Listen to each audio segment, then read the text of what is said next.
반갑고요. 우리 최강철 우리 KPEC 회장님께서 이렇게 몸소 또 입장을 해주시니까 아주 무한 영광입니다. 네, 해외에서도 이 국내에 일어나는 여러 가지 정치, 경제, 사회적 현안들에 대해서 지대한 관심을 가져주시고 또 외교적으로 대한민국의 국익 신장을 위해서 많이 노력해 주셔서 얼마나 고맙고 자랑스러운지 모르겠습니다. 무지 감사하다 말씀을 제가 요 하트로 이렇게 보내드리겠습니다. 자, 그러면 이제 저는 그 화면 공유를 이제 해보도록 하겠습니다.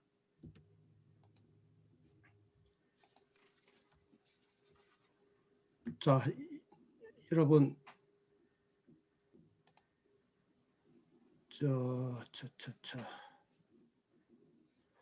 아이고, 이게 화면을 제가 이거를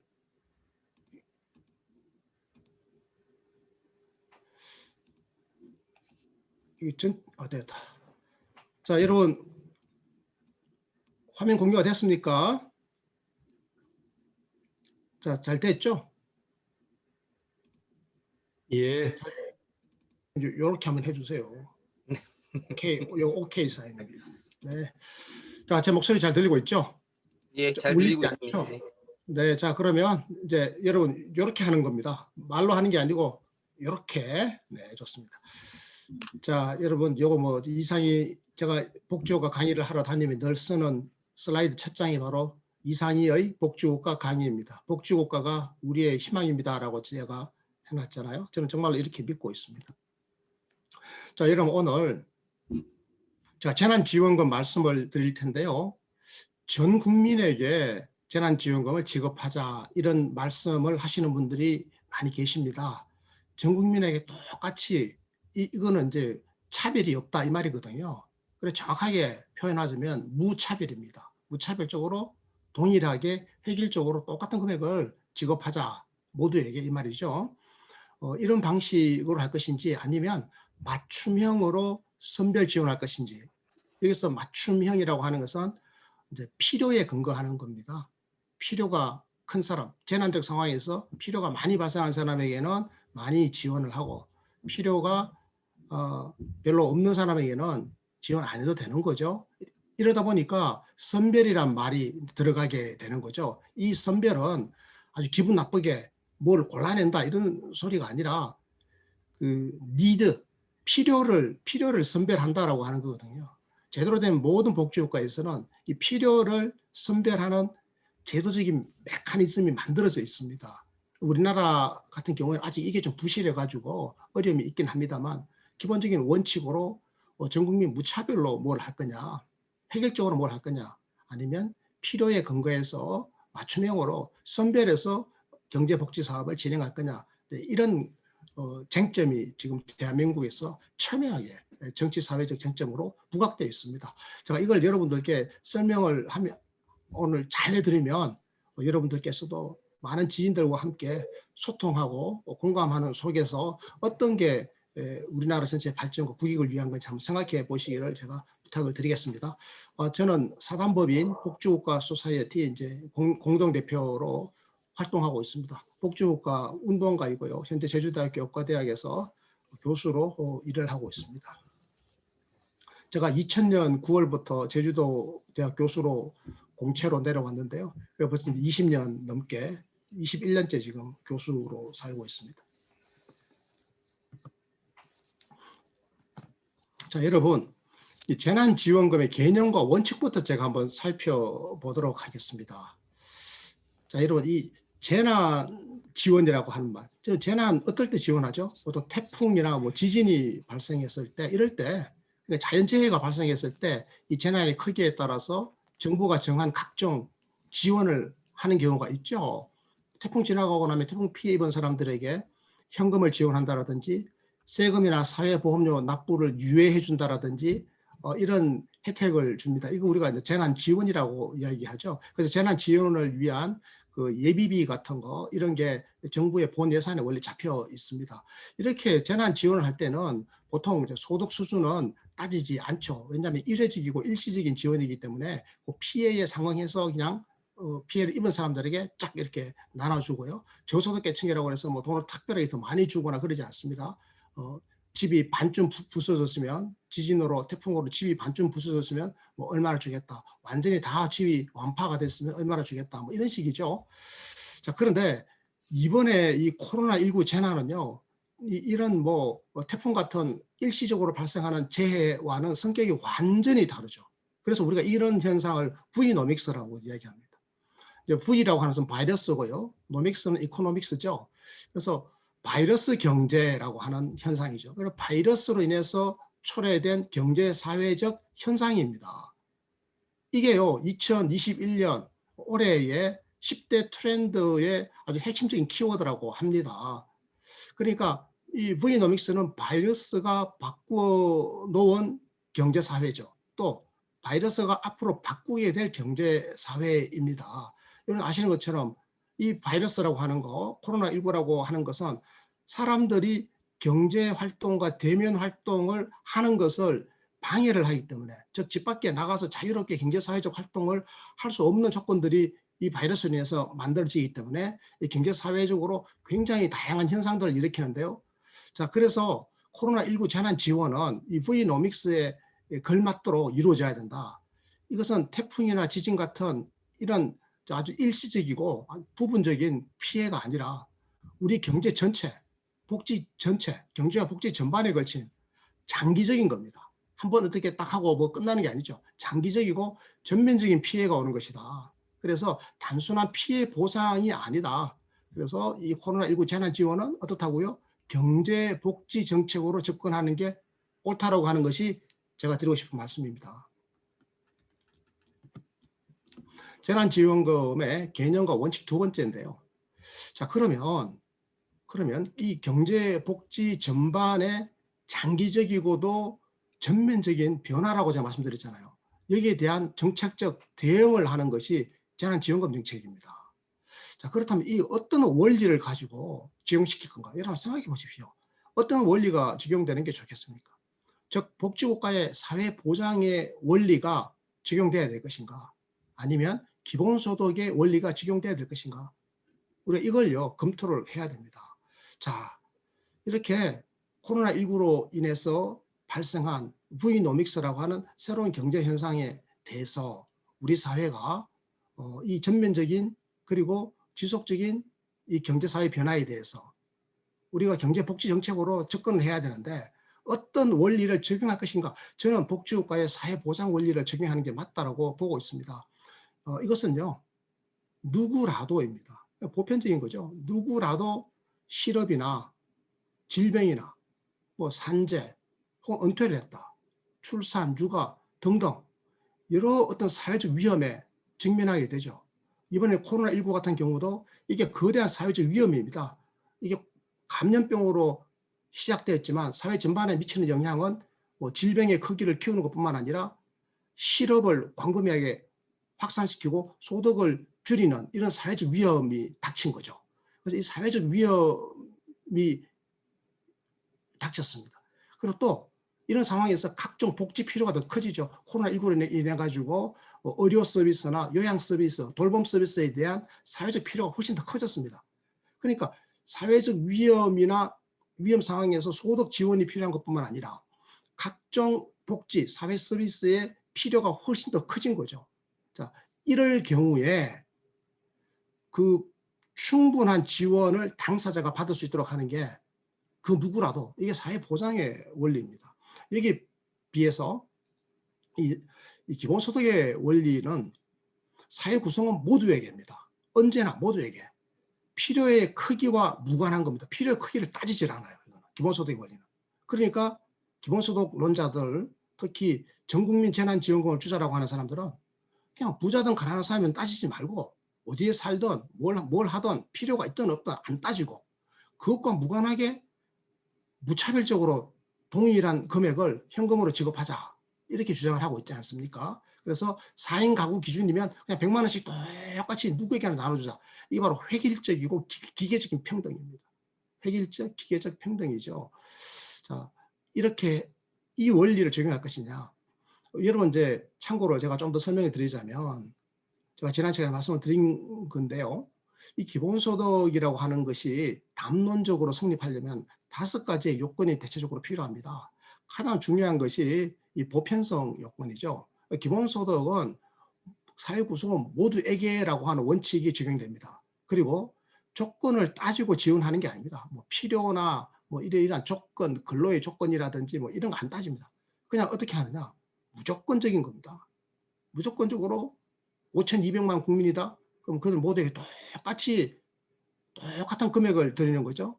그런데 개별성 조건이라고 하는 게 있어서 보통 그 기존의 복지는 가구 단위로, 그러니까 생계를 같이 하는 사람들이 가구 혹은 가게지 않습니까? 하우스홀드라고 하는 거요. 생계를 같이 하는 사람들의 숫자에 따라서, 그들의 형편에 따라서 기존의 복지 지원을 하는 게 일반적인 복지의 원칙인데, 복지국가의 복지 원칙이죠. 그런데 기본소득의 원리는 이게 개별성입니다.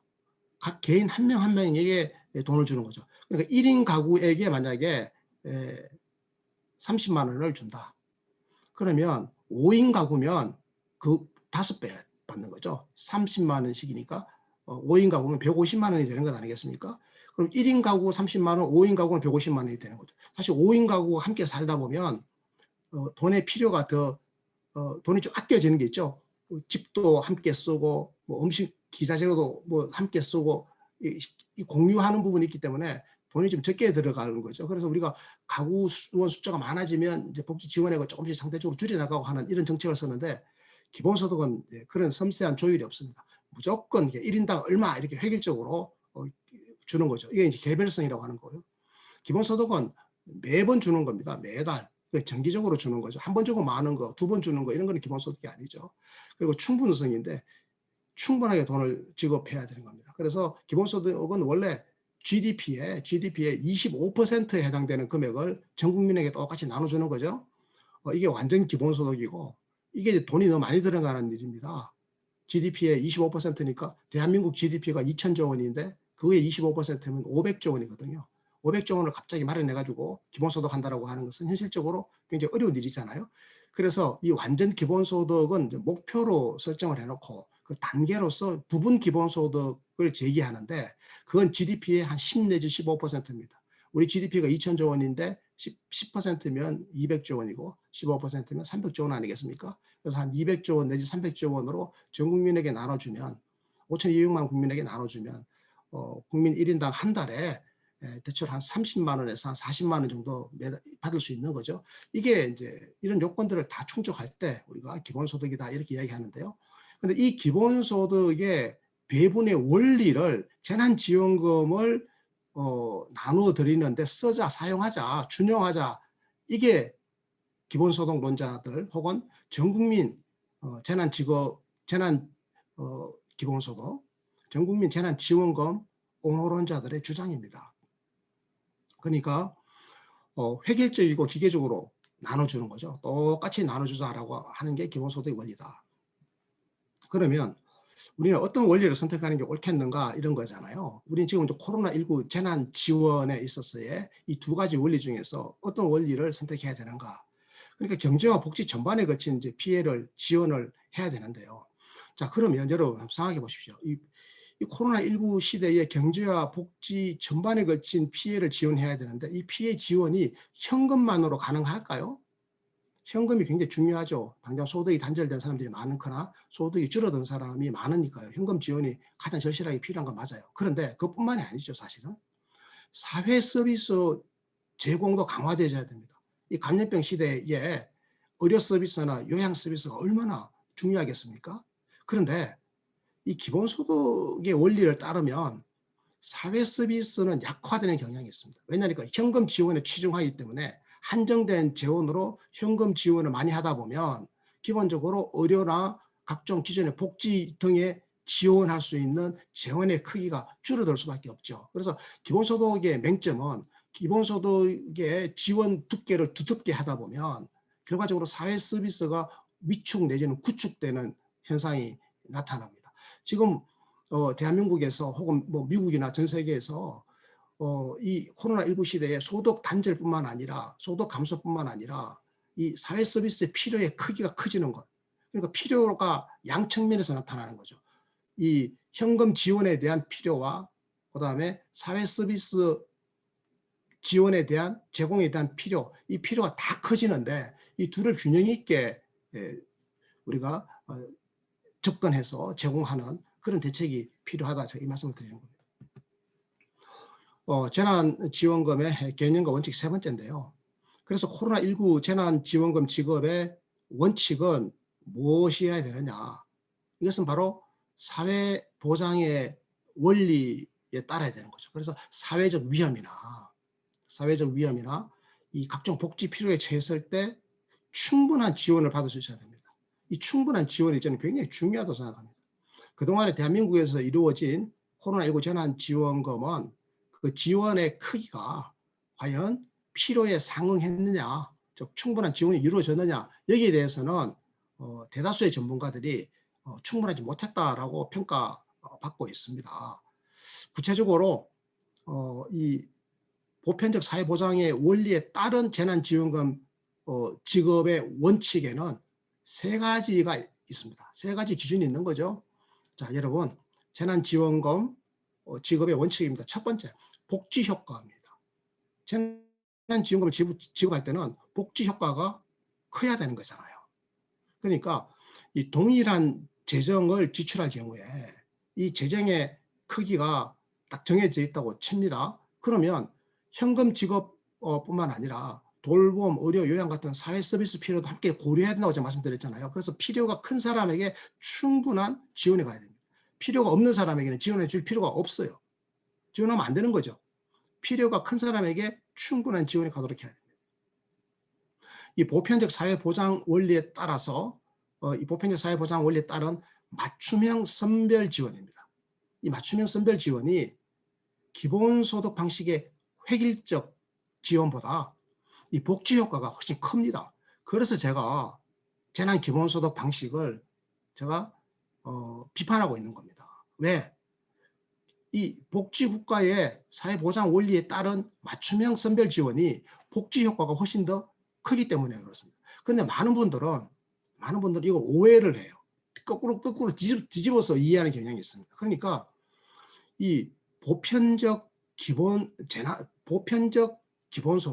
그러니까 이 기본소득은 모든 국민에게 똑같이 보편적으로 주는 거니까 아니 이게 복지 효과가 큰 거 아니냐라고 이야기하는데요. 부자들에게 현금을 일부 보태주는 거는 그런 복지 효과가 없는 거죠. 가령 국립대 교수인 제게 100만 원을 주는 거는 제게 복지 효과가 없습니다. 그런데 이 100만 원이 저소득계층에게 주어지면 그분들의 복지 효과는 굉장히 큰 거잖아요. 저희 한번 예를 들어 볼까요? 자, 코로나19로 인했던 아니면 경기 변동이 이유가 됐던 어쨌건 실업이 됐습니다. 어떤 사람이 일자리를 잃었어요. 그래서 이분은 돈이 필요하죠. 실업이니까요. 그럼 이제 고용보험 메커니즘이 작동을 합니다. 고용보험에서 실업급여가 나와요. 대한민국의 경우에는 최저 160만 원 그리고 한 198만 원까지 한 달에 이렇게 고용보험에서 실업급여가 나오지 않습니까? 그럼 이제 이걸 한 달에 뭐 160만 원, 170만 원, 180만 원 이렇게 이제 받습니다. 이걸 이제 한 6개월 뭐 이렇게 남짓 받죠. 뭐 긴 경우에는 한 9개월까지도 받고 그러는데요. 이게 선진국 같은 경우에는 뭐 1년 받는 나라도 있고 심지어 2년까지 받는 나라도 있습니다. 그런데 이 160만 원 내지 198만 원이라고 하는 이 월정 실업급여액은 이 부분 기본소득하고 비교해 보면 금액이 비교가 안 되죠. 부분 기본소득은 연간 200조 원을 뿌리더라도 한 달에 32만 원밖에 안 가잖아요. 1인당 32만 원. 그 160만 원과 32만 원은 큰 차이죠. 왜 이런 일이 벌어집니까? 기본소득은 필요와 무관하게 모든 사람에게 똑같이 나눠주다 보니까 이 200조 원이라는 엄청난 돈을 쓰지만 실제로는 손에 잡히는 것은 한 달에 32만 원이에요. 그런데 실업급여는 연간 재정이 200조 원이 아니라 10조 원입니다. 놀랍지 않습니까? 부분 기본소득을 하려면 연간 200조 원을 가지고 한 달에 1인당 32만 원을 나눠주는 건데 이 고용보험 같은 경우에는 10조 원의 재정입니다. 그러니까 부분 기본소득 200조 원에 비하면 몇 퍼센트입니까? 1%도 안 되죠. 10조 원이니까 참 5%좀 되는 거군요. 이 10조 원을 가지고 160에서 198만 원까지 나눠줄 수 있다. 그러니까요. 바로 필요가 있고 없고를 따지지 않고 무차별적으로 나눠주는 방식, 그리고 필요에 근거해서 정확하게 충분하게 나눠주는 방식, 이 두 방식의 차이죠. 그러니까 기본소득 방식으로 재난지원금을 지급하게 되면 필요 충족의 복지 효과가 작은 거죠.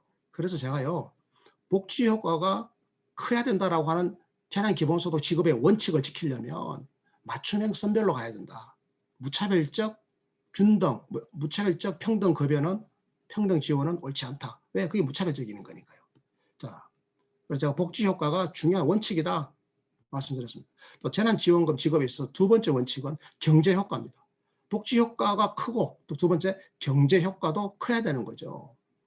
이 보편적 복지, 즉 복지 효과의 사회 보장 방식은 코로나19 같은 각종 경기 침체, 지금 경기 침체가 왔죠. 그러면 지원금을 누구에게 줄 것이냐 이거예요. 모두에게 주는 것보다 한계 소비 성향이 큰 경제적 약자들에게 주로 지원을 두텁게 하자. 이렇게 하자라는 겁니다. 한계 소비 성향이라고 하는 것은 우리가 돈을 일정 금액을 들였을 때 그 돈 들인 것을 얼마나 쓰느냐 하는 겁니다. 가난한 사람에게 돈을 10만 원 드리면 가난한 사람은 그 10만 원을 실제로 다 대부분 다 써버리죠. 그런데 부자들에게 10만 원 주면 그 10만 원을 추가로 쓰는 게 아닙니다. 그 10만 원 그냥 저축에 머물죠. 저축되고 말죠. 이런 경우에는 부자들은 한계 소비 성향이 적다라고 이야기하고, 그리고 가난한 사람들은 한계 소비 성향이 크다 이렇게 이야기를 합니다. 그래서 한계 소비 성향이 큰 경제적 약자들에게 주로 지원을 강화하자라고 하는 게 맞춤형 선별 지원의 핵심적인 논리가 되겠습니다. 자, 이렇게 해서 이제 경기가 침체됐죠. 요즘 같이 코로나 시국에 경기가 침체되던 여러 이유로 경기가 침체됐습니다. 그런데 실업률이 높아지고 또 가난한 사람들도 많아지잖아요. 자, 실업률이 높아지니까 고용보험에서 돈이 풀리는 거죠. 가난한 사람이 많아지면 국민기초생활보장제도와 같은 공공부조에서 또 돈이 풀립니다. 이 말은 정부 측에서 공적 영역에서 가계로 재원이 트랜스퍼, 이전되는 거죠. 재원의 이전입니다. 이렇게 해서 시중으로 돈이 풀리는 거죠. 이것은 경기가 활성화되는데 굉장히 중요한 마중물 역할을 하는 겁니다. 자, 그런데 반대로 이제 경기가 좋아졌다고 쳐요. 코로나도 다 끝나고 나중에 경기가 막 좋아졌어요. 그러면 이제 고용률도 높아지고 가난한 사람의 숫자도 줄 거 아니겠습니까? 다들 일을 해서 돈을 버니까요. 이렇게 되면 이제 고용보험 지출이 줄어들고 공공부조 지출도 줄어들겠죠. 그리고 돈을 많이 번 사람들이 세금을 더 많이 내게 되겠죠. 이렇게 되면 이제 시중에 있던 돈이 정부 쪽으로 빨려 들어가는 거죠. 이렇게 되면 이제 인플레이션 압박이 줄어듭니다. 경기가 활성화되면 인플레이션 압박 때문에 걱정을 많이 하잖아요. 이제 이렇게 되면 경기 활성화 때 이렇게 그 보편적 복지의 원리에 따라서 이 돈이 정부 측과 가계 측으로 왔다 갔다 하면서 이렇게 인플레이션 압박도 줄여주는 거죠. 이게 바로 보편적 복지의 경기 조절 기능입니다. 그러니까 복지국가의 보편적 복지의 원리는요, 이 경기 조절 기능이 있습니다. 경기가 막 저절저절 끓어요. 끓으면 이렇게 경기를 좀 식혀주고, 경기가 침체되어 있어요. 막 추워요. 그러면 좀 경기를 좀 부양시켜주고, 이런 자동적인 메커니즘이 작동하는 게 복지국가의 사회보장 원리입니다. 그런데 말이죠. 이 기본소득 방식이라고 하는 것은 이게 없어요. 자, 두 가지가 없어요. 첫 번째, 소비 진작의 경제 효과는 작아요. 그러니까 기본소득 방식으로 전국민 재난지원금을 쫙 나눠주지 않습니까? 이러면 소비 진작의 경제 효과가 이 보편적 복지 방식에 비해서 작아요. 여러분 왜 그런지 아시지 않습니까? 한계 소비 성향이 작은 고소득층에게도 한정된 재원이 나가버리니까요. 그 돈이 저소득층에게 가야 된다라고 하는 것이 저희들의 주장이지 않습니까? 그렇게 보면 기본소득 방식으로 전 국민에게 똑같이 현금을 지급하는 것은 소비를 진작시키는 경제 효과가 작은 것이다 이렇게 말씀드리고요. 또 이 기본소득 방식은요, 매달 돈을 갖다가 똑같이 그냥 나눠줘 버리지 않습니까? 경기가 침체되었던, 경기가 진작되었던, 경기가 활성화되었던 이 경기 상황, 경기 변동 상황과 무관하게 매달 똑같은 금액이 나가는 거지 않습니까? 기본소득은 제도적으로 경기 추출 기능이 아예 없죠. 그래서 저는 재난지원금 지급의 두 번째 원칙으로서는 경제 효과가 커야 된다라고 하는 건데요. 그러려면 복지국가의 사회보장 원리를 따라야 된다 이렇게 말씀을 드립니다. 자, 제가 여러분께 문제를 하나 내드리겠습니다. 퀴즈인데요. 정부가 10조 원의 재정을 지출하기로 했습니다. 10조 원은 이제 딱 정해져 있는 겁니다. 10조 원을 지출한다면 이것을 전 국민에게 똑같이 나눠줄 것인지 10조 원을 전 국민에게 똑같이 나눠주면요. 얼마가 돌아가겠습니까? 뭐 돌아가는 금액이 나오겠죠. 5,200만 국민을 나눠보면 한 5만 원쯤 들어갈까요? 그러면 이거를 소득 하위 50% 국민에게만 나눠주는 거. 그리고 이걸 소득 하위 70% 국민에게 나눠주는 거. 이 세 가지 시나리오 중에서 경제 효과가 가장 큰 경우는 어떤 거겠습니까? 여러분 제가 말씀드린 걸 이제 생각해 보시면 아시겠죠? 이 중에 경제 효과가 가장 낮은 것은 전 국민에게 똑같이 나눠주는 거잖아요. 이게 바로 기본소득 방식으로 나눠주는 거. 이게 경제 효과가 가장 낮은 거고. 경제 효과가 가장 큰 것은 그렇죠. 소득 하위 50%에게 몰아주는 게 경제 효과가 사실은 가장 큽니다. 그런데 이제 또 정치적으로 고려하다 보면 소득 하위 70%에게까지 확대를 해서 나눠주는 것도 저는 차선책으로 괜찮은 방법이라고 생각합니다. 하지만 어떤 경우에서든 상위 소득 계층에게 현금을 나눠주는 것은 별로 도움이 되는 방식이 아니다. 경제 효과 측면에서. 세 번째인데요. 소득 재분배 효과입니다. 이 무차별적인 이 전국민 지원, 이게 기본소득 방식이라고 제가 말씀드렸죠. 이것은 보편적 복지에 따른 맞춤형 선별 지원보다 소득 재분배 효과가 작아요. 여러분, 정부가 재정 지출을 할 때 고려해야 될 것 중에 하나가 이 소득 재분배 효과입니다. 획일적 평등급여, 이게 기본소득이잖아요. 획일적으로 똑같이 나눠주는 기본소득 방식보다는 형평급여 방식인 복지국가의 보편적 복지가, 이 복지국가의 보편적 복지는 사회보장의 원리는 형평급여거든요. 형평급여는요. 같은 것은 같게 취급하고 다른 것은 다르게 취급하는 겁니다. 우리가 부자들에게 복지정책을 펴는 것하고 가난한 사람들에게 복지정책을 펴는 것이 똑같으면 안 되겠죠. 가난한 사람들에게 주로 복지정책은 타겟을 맞추고 부자들에게는 이제 보편적 사회 서비스를 제공하는 교육 같은 거는 부자 가난한 사람 따지면 안 되니까요. 이렇게 해서 같은 국민에 대해서는 같게 대접하고 다른 국민에 대해서는 서로 다른 기준을 갖다 대는 게 바로 형평입니다. 그래서 우리 복지국가에서는 형평급여 방식을 우리가 적용을 하고 있지 않겠습니까? 그래서 재정 지출의 소득 재분배 효과는 복지국가의 보편적 사회보장 방식에 훨씬 더 유리하다 이렇게 말씀을 드릴 수 있는데 왜 그런가 하면요. 왜냐하면 각종 사회적 위험과 복지 필요에 처할 확률이 사회적 위험에 처하거나 복지가 필요할 확률이 상위 소득 계층보다 사회 경제적 약자인 하위 소득 계층에게 더 높죠. 그래서 하위 소득 계층에게 형평적으로 더 많은 지급을 하는 게 맞다라고 하는 겁니다. 제가 또 퀴즈를 하나 내보면요. 10조 원을 지출할 때 어떤 경우에 소득 재분배 효과가 가장 클 것이냐 생각해 보십시오. 어떤 경우입니까? 소득 재분배 효과가 가장 큰 것은 그렇죠. 소득 하위 50%에게 몰아줄 때가 전 국민에게 나눠줄 때보다 소득 재분배 효과가 훨씬 크죠. 자, 이렇게 따져보면 복지 효과, 경제 효과, 소득 재분배 효과가 여러분 전 국민 재난 기본소득하고 그리고 맞춤형 선별 지원 방식의 기본소득 재난지원금하고 이 둘 중에서 어떤 게 더 유리합니까?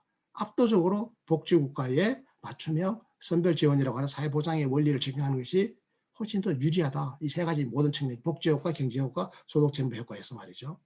자, 여러분들 이거 확실하게 여러분들 이해를 하셨죠? 아마 알고 계셨을 겁니다만 제가 다시 한번 정리를 해드린 겁니다. 자, 여러분 코로나19 유행의 단계와 재난지원금을 제가 설명해 드리겠는데요. 유행의 단계는 지금 1차 유행, 2차 유행, 3차 유행 이렇게 구분합니다. 1차 유행은 2월 20일부터입니다. 여러분 이 날짜를 잘 한번 봐주십시오. 제가 좀 더 설명해야 될 게 있어서 그렇습니다. 1차 유행은 2월 20일부터 대구, 경북을 중심으로 확산이 되었는데요. 이게요 3월 말까지 지속됐습니다. 2월 20일부터 3월 말까지 4월 초순까지도 쭉 이어졌다가 4월 중순에 이제 안정을 찾습니다. 그래서 4월 중순에 이제 사람들이 막 소비를 하기 시작합니다. 1차 유행 당시에 하루에 신규 확진자가 가장 많이 발생했을 때 909명이었습니다. 그리고 900명대까지 올라갔던 거죠. 그리고 이게 이제 4월 중순부터 좀 방역 상황이 좋아졌습니다. 소비를 살살 하기 시작했다가 5월 되면 이제 재난지원금, 1차 재난지원금이 5월에 풀리기 시작합니다. 그래서 5월에는 상황이 꽤 좋아졌습니다. 소비도 많이 일어났고요. 그래서 6월, 7월까지는 괜찮았습니다. 그러다가 8월부터 다시 또 상황이 나빠져가지고 2차 유행으로 들어가죠. 자, 8월 15일입니다, 여러분. 여러분 8.15 광복절 행사가 광화문에서 일어났습니다. 광화문에서 일어났죠. 그런데 수도권에서 이때 전후로 확진자가 늘어납니다. 145명이 수도권에서 발생했고요. 지역사회 감염이라고 하는 말이 이때 아주 공식화됩니다. 급속도로 확산이 됩니다. 그래서 정부는 수도권에 대해서 생활 속 거리두기라고 하는 것, 이 생활 속 거리두기가 바로 1차 유행이 안정화 시점에 접어들면서 4월, 5월, 6월, 7월까지는 이 생활 속 거리두기였습니다. 그런데 이제 8월 15일 이후로 사회적 거리두기로 갑니다. 사회적 거리두기 2단계로 갑니다. 수도권이죠. 그리고 지금까지 이 추세가 쭉 이어지면서 강화되고 있는 겁니다. 그러니까 2차 유행은 1차 유행이 잦아들면서 한 4개월 정도 좀 상황이 괜찮았다가 다시 이제 8월 15일 기점으로 이렇게 확산되기 시작했던 그 2차 유행이고요. 그럼 3차 유행은 뭐냐? 3차 유행은 11월 19일부터입니다. 11월 19일이 확진자가 300명이 나왔거든요. 이때부터 우리가 3차 유행이라고 그러는데요. 그래서 24일부터 11월 24일부터 수도권의 사회적 거리두기를 2단계로 격상을 합니다. 2단계로 격상을 하는 거죠. 그럼 현재 어떠냐? 3차 유행이 11월 19일부터인데 현재 오늘 이제 지금 3차 유행이 일어난 지가 벌써 얼마나 됐습니까? 한 달하고도 반이 넘었죠. 지금 1월 지금 오늘 9일이지 않습니까? 그러니까 한 달 한 반쯤이 이제 한 달 20일쯤 됐네요. 한 달 20일, 1개월 20일, 벌써 이렇게 됐네요. 이게 지금 3차 유행을 우리가 쭉, 그러니까 이게 한 달 반이나 되는 기간 동안에 장사를 잘 못한 거잖아요. 자영업자들이. 사회적 거리두기가 지금 쭉 이어지고 3차 유행이 이렇게 지금 확산되고 있습니다. 현재는요. 수도권은 2.5단계입니다. 나머지 지역은 2단계죠. 그래서 2단계든 2.5단계든 이게 지금 경제활동에 굉장한 제약이 가해지고 있습니다. 자, 그러면 2차 유행에서 3차 유행으로 이렇게 지금 더 강화가 이루어졌잖아요. 2차 유행이 쭉 이어지면서 11월 19일부터 3차 유행으로 이렇게 더 강화되죠. 그랬거든요. 그럼 3차 유행이 이게 11월 19일부터 왜 왔냐? 가장 중요한 게 계절적 특성입니다. 겨울이잖아요. 바이러스 활동하기가 좋거든요. 또 하나는 국민의 경각심이 저하됐습니다. 우리 국민들이 이제 지친 겁니다. 너무 오랫동안 이렇게 겪다 보니까 좀 이 경각심이 좀 풀린 거죠. 그래서 자꾸 이렇게 접촉을 사회적으로 하시니까요. 스키도 타러 가고 싶고 운동도 하고 싶고 친구도 만나고 싶고 이렇게 되는 거죠. 이제 거리두기를 또 1단계로 낮추면서 소비 쿠폰을 잠시 발행한 적이 있었습니다. 정부가요. 이런 식으로 한 것도 국민들에게 좀 잘못된 신호를 준 측면이 사실 있죠. 이러다 보니까 3단계 유행이 와버렸습니다. 제가 이 3단계 유행을 쭉 설명한 이유가 있습니다. 자, 먼저 1차 재난지원금 정책 과정인데요. 자, 여러분 이게요. 2020년 3월 30일입니다. 3월 30일 한번 잡으십시오. 소득 하위 70% 국민에게 4인 가구 기준으로 100만 원을 지급하겠다 이렇게 결정을 합니다. 이게 3월 30일이에요. 4월 초에 대한민국에서 총선이 있었지 않습니까? 총선이 있기 한 열흘 전입니다. 3월 30일이니까요. 이때 소득 하위 70%에게 그러니까 소득 하위 70%입니다. 그런데 총선 끝나고 4월 16일 추경안이 국회에 제출되죠? 제출됩니다. 그런데 더불어민주당과 미래통합당이 총선 과정에서 재난지원금을 전 국민에게 주겠다고 공약을 해버렸던 겁니다. 전 국민에게 주겠다는 거죠. 그래서 갈등이 생깁니다. 정부 여당이 애초에 3월 30일 총선 전에는 소득 하위 70% 가구에게 소득 하위 70% 가구에게 4인 가구 기준으로 최대 100만 원을 지급하기로 해놓고는 근데 이제 전 국민에게 주겠다고 해버리니까요. 왜 이렇게 됐는가 하면 총선 때 공약을 했기 때문에 그렇습니다. 미래통합당이 총선 한 일주일을 남겨놓은 상태에서 전 국민에게 1인당 50만 원씩 주겠다 뭐 이렇게 공약을 해버렸거든요. 그래서 더불어민주당도 우리도 그러면 전 국민에게 드리겠습니다. 소득 하위 70%가 아니라 전 국민에게 드릴게요.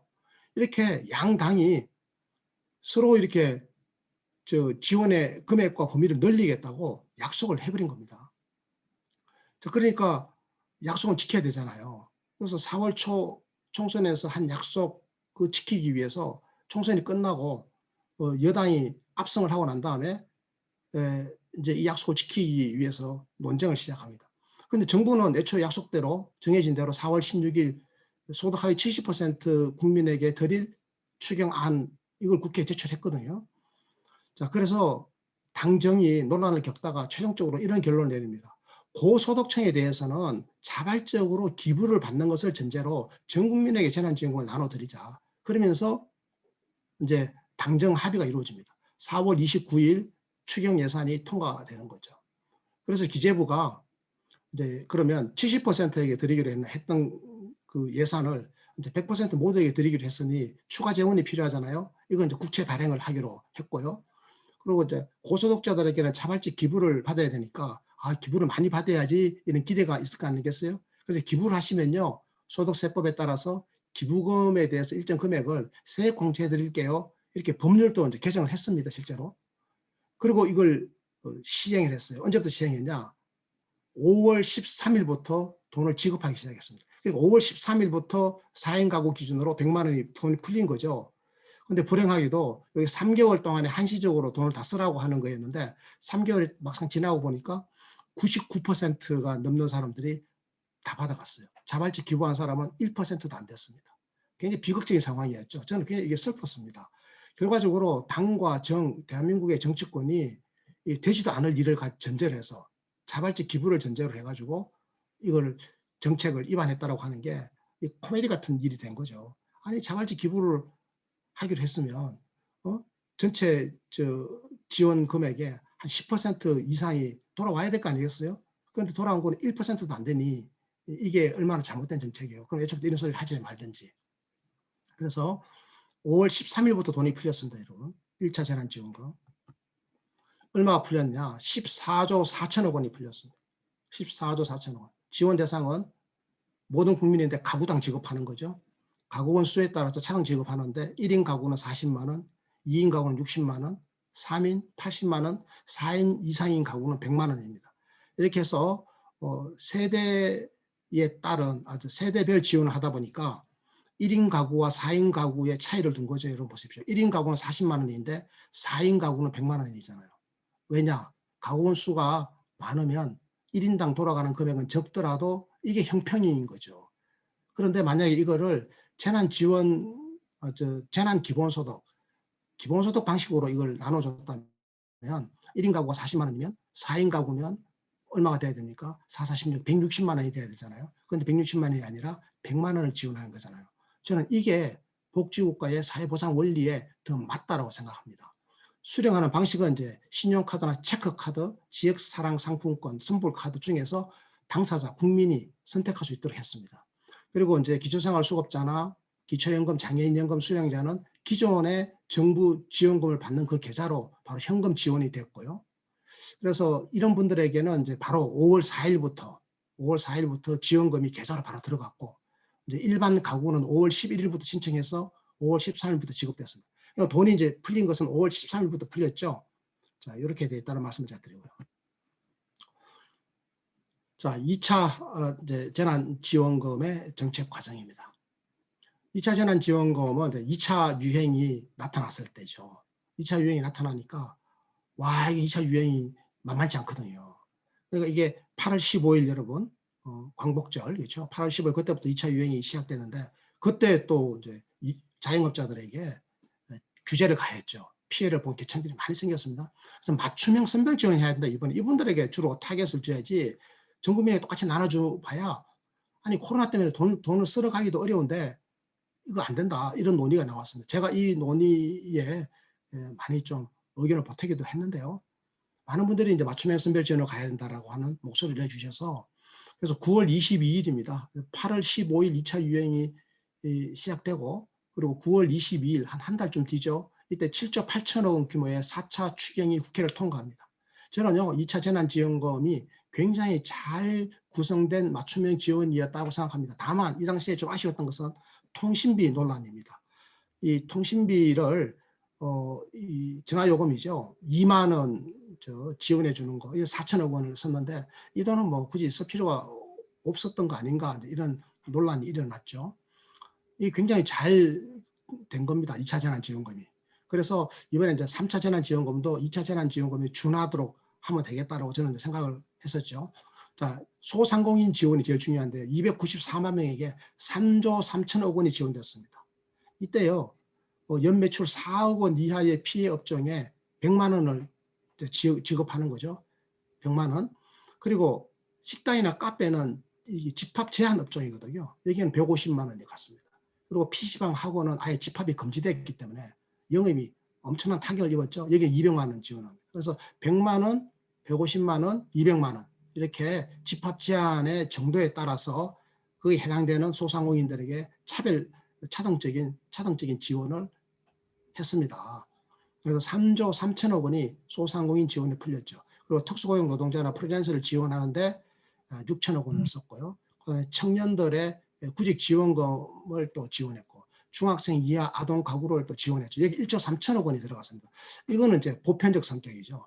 그러니까 뭐 살림살이를 따지지 않는 겁니다. 소득 수준 안 따지고 중학생 이하, 그러니까 초등학생에게는 일괄적으로 20만 원을 줬습니다. 초등학생 아이 한 명당 20만 원, 중학생 아이 한 명당 15만 원씩 일괄적으로 이게 1조 3천억 원이 들어갔습니다.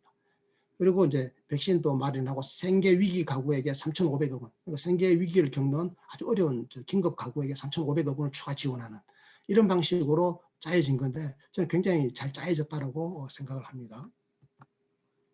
그다음에 3차 재난지원금 정책 과정인데요. 3차 유행, 그렇습니다. 언제부터 했다고 그랬죠? 11월 19일부터 했죠. 지금부터 한 50일 전입니다. 50일 전에 3차 유행이 이제 시작됐죠. 그래서 이거 이제 또 맞춤형 선별 지원이 필요한 거 아닌가. 많은 분들이 이제 이 3차 유행 때문에 맞춤형 선별 지원이 필요할 것이라고 생각했죠. 그런데 이런 생각을 여러 사람들이 하게 되었을 때 이재명 경기지사가 3차 재난지원금은 전국민 재난지원금으로 나눠줘야 된다. 10조 원 이상 규모로 하자. 뭐 이런 구체적인 제안들을 하면서 정부 그 기획재정부죠. 그리고 청와대 정책실 기획재정부를 상대로 논쟁을 시도합니다. 그래서 뭐 격하게 서로 말을 주고받고 이런 일이 벌어지는데요. 그런데 이 본 예산을 논의하는 과정에서 야당이 3차 재난지원금 3조 원을 제안합니다. 그러니까 야당이 아이고 3차 재난지원금 합시다라고 먼저 제안을 해요. 아주 희한한 일이 벌어졌죠. 늘 여당이 재난지원금 하자라고 이야기하고 야당은 그걸 이제 삭감하고 이게 관련돼. 이번에는 야당이 선제적으로 먼저 아예 본 예산에다가 재난지원금 넣읍시다. 이렇게 해서 여당이 이걸 받았죠. 그래서 여야 합의에서 본 예산 558조 원, 2021년도 본 예산 558조 원에 3조 원의 3차 재난지원금이 포함됐습니다. 그런데 여러분, 이 3조 원 가지고 되겠어요? 저도 여러 차례, 여러 경로를 통해서 제가 3조 원은 너무 부족하다. 여러분, 2차 재난지원금이 얼마였습니까? 7조 8천억 원이었잖아요. 2차 재난지원금이 7조 8천억 원이었는데 3차 재난은 2차보다 훨씬 더 규모도 크고 사회적 규제가 이동 규제, 사회적 거리두기 강도가 훨씬 더 커졌는데 어떻게 지원금이 줄어들 수 있냐. 2차 7조 8천억 원보다 훨씬 더 규모가 크든지 최소한 그 정도 규모는 돼야 된다. 근데 3조 원 가지고 뭘 하느냐. 이렇게 해서 이제 일간에 여러분들이 3조 원보다 좀 더 많이 3조 플러스 알파라는 이야기가 나오기 시작합니다. 이 알파는 이 예비비라고 하는 게 예비비가 원래 본 예산에 있거든. 한 8조 원이 있습니다. 예비비 중에 일부를 갖다 쓰면 뭐 3조 원 플러스 알파로 할 수 있다. 이런 이야기들이 나왔죠. 자, 그런데 임대료 이슈가 대두가 됐습니다. 이게 지금 임차인들이 건물을 빌려서 장사를 하고 있는데 가게 문은 닫으라 그래서 닫았는데 장사가 통 안 되는데 임대료는 꼬박꼬박 내야 되니까요. 자, 그래서 우리가 2차 재난지원금 지급하던 그 시즌쯤에 착한 임대인 운동을 벌였거든요. 임대료를 깎아주면 임대인에게는 세제 혜택을 주겠다라고 하는 게 착한 임대인인 겁니다. 그래서 예를 들어가지고 한 달에 100만 원 하던 임대료를 50만 원으로 깎아주면 50만 원으로 깎아준 금액의 일정 부분에 대해서 그 세제 혜택을 주는 거죠. 그러니까 이게 이제 깎아준 그 착한 임대인에게 당신도 일부 부담하면 정부가 세제 혜택으로 또 일부 부담하겠다. 3자가 공동으로 부담하자라고 하는 게 착한 임대인 운동인데 문제는 이 착한 임대인이 별로 없었다라고 하는 거예요. 이게 지금 운동의 효과가 아주 미미해요. 그리고 또 이 또 형평성 문제가 생겨요. 어떤 건물은 착한 임대인이 있어가지고 혜택을 좀 줬는데 어떤 건물은 착한 임대인이 아니라서 혜택을 못 보면 이게 뭡니까 이게? 말이 안 되는 거잖아요. 그래서 착한 임대인 운동 가고는 안 되겠다. 그래서 국회에 법률 하나가 발의됩니다. 상가 건물 임대차 보호법 개정안인데요. 여기에 임대료 멈춤법이라고 해요. 임대료를 멈추자. 그러니까 아예 감염병 때문에 장사를 못하게 정부가 규제를 내서 아예 그 수입이 단절되게 되면 그 순간부터 임대료도 멈추자. 이렇게 하면 그 못 받은 임대료는 그러면 누가 물어주느냐? 아무도 안 물어주는 거예요. 그러면 건물 주인이 임대인이 일방적으로 사유재산권을 침해받는 거잖아요. 이건 문제 있다 이거는. 그래가지고 이 법안은 뭐 심의가 안 됐습니다. 그럼 어떤 방법이 있냐? 임대료 직접 지원 방법이 있지 않냐? 그러면 캐나다, 독일, 일본 뭐 다른 나라들은 임대료를 직접 지원하더라. 임대료가 대표적인 이제 고정 비용이지 않습니까? 이 고정 비용이죠. 이 고정 비용의 상당 부분을 정부가 직접 지원을 할 수 있는 것 아니냐. 이런 주장이 제기되었고 이 주장이 상당히 이제 사회적으로 공감을 일으켰습니다. 그래서 저도 이제 언론사의 기자들로부터 전화도 많이 받았는데요. 제가 제안했던 것은 그런 겁니다. 정액의 임대료 방식이 아니라 이게 정률 방식이 옳다. 일본이 하는 것 방식대로 하면 뭐 400만 원 이하 월세면 거기는 3분의 1을 지원해주고 400만 원을 초과하는 금액에는 3분의 1을 지원해주는 이것도 방법 아니냐. 이런 식으로 해서 어쨌든 정률로 지원해야 된다. 정액으로 뭐 50만 원, 100만 원 이렇게 한번 주고 말아버리면 그게 무슨 도움이 되겠고 그리고 그건 형평성 원리에 어긋난다. 정률이 옳다. 제가 이렇게 이야기해주고 그게 뭐 신문에 실리기도 하고 그랬는데요. 근데 정부가 이런 고민을 하다가 시간도 없잖아요. 이거 준비하려는 시간도 없고 하니까 그냥 3차 재난지원금을 주는데 자영업자들에게 여기 임대료 명목으로 해가지고 한 50만 원 더 보태줄게. 이렇게 된 거예요. 한 50만 원, 100만 원 더 보태줄게.